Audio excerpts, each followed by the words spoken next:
Hello friends, welcome to ज्ञान मंथन education. आज हम बात करेंगे आतर्व चक्र या मेंस्ट्रुअल साइकिल के बारे में। तो चलिए शुरुआत करते हैं। हम सबसे पहले हम जानेंगे आतर्व चक्र क्या होता है। तो जो आतर्व चक्र है इसे अलग अलग प्लेसों पर अलग अलग नामों से जाना जाता है। जैसे कहीं पर इसे माहवारी, पीरियड्स, रजोधर्म, ऋतुस्राव आदि नामों से जाना जाता है। चलो इसकी डेफिनेशन देखते हैं। तो इसकी डेफिनेशन है, प्राइमेट्स की मादाओं में पाए जाने वाले जनन चक्र को आतर्व चक्र कहते हैं। क्या बोल रहे हैं?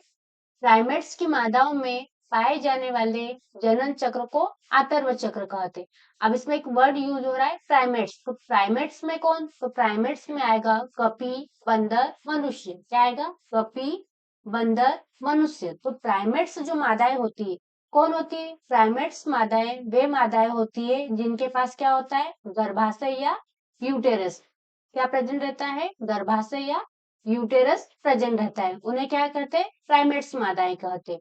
चलो एक और डेफिनेशन देखते हैं।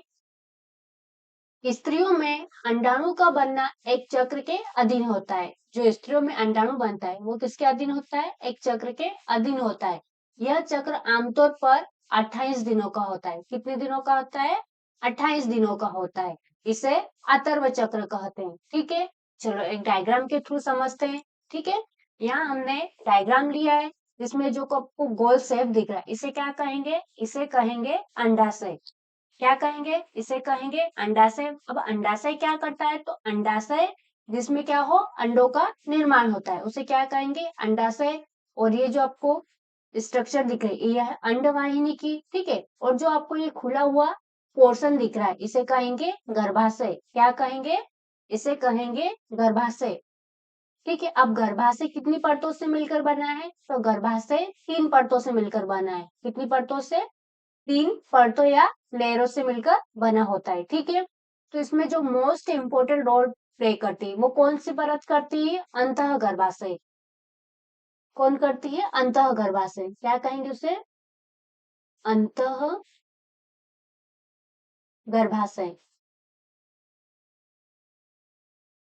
ठीक है, क्या कहेंगे? अंतः गर्भाशय। अंतः गर्भाशय को एंडोमेट्रिडियम भी कहते हैं। ठीक है, अंतः गर्भाशय को क्या कहेंगे? एंडोमेट्रिडियम भी कहेंगे। ठीक है, अब जो ये अंतः गर्भाशय है, ठीक है, ये क्या होते हैं? गर्भाशय में जब ये ब्रेक होती है, क्या होती है?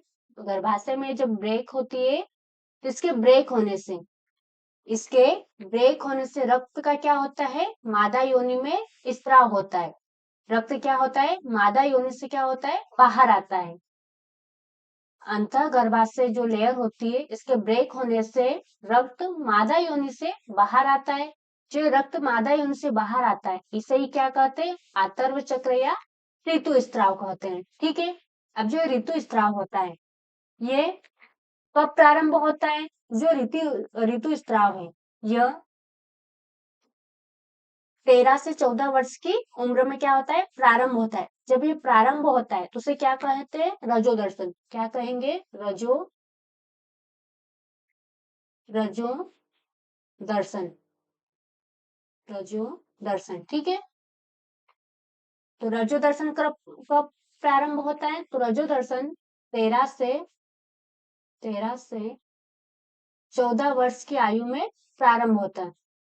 कब प्रारंभ होता है? 13 से 14 वर्ष की आयु में। ठीक है, अभी समाप्त कब होता है? ये समाप्त होता है 45 से 50 वर्ष की आयु में। जब ये समाप्त होता है इसे क्या कहते हैं? रजो निवृत्ति। क्या कहेंगे? रजो निवृत्ति। रजो निवृत्ति। तो रजो निवृत्ति कब होती है? तो रजो निवृत्ति 45 से 50 वर्ष की उम्र में होती है। कब होती?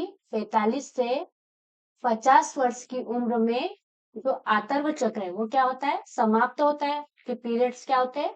समाप्त होते हैं। ठीक है, अब ये जो चक्र है ये कितने दिनों का होता है? तो ये चक्र होता है 28 से 30 दिनों का। कितने दिनों का होता है? 28 से 29 दिनों का। कितने दिनों का होता है? 28 से 29 दिनों का होता है। ठीक है, आई बात समझ में? चलो आज के लिए इतना ही। मिलते हैं नेक्स्ट वीडियो में और इम्पोर्टेंट क्वेश्चन के साथ। तब तक के लिए धन्यवाद।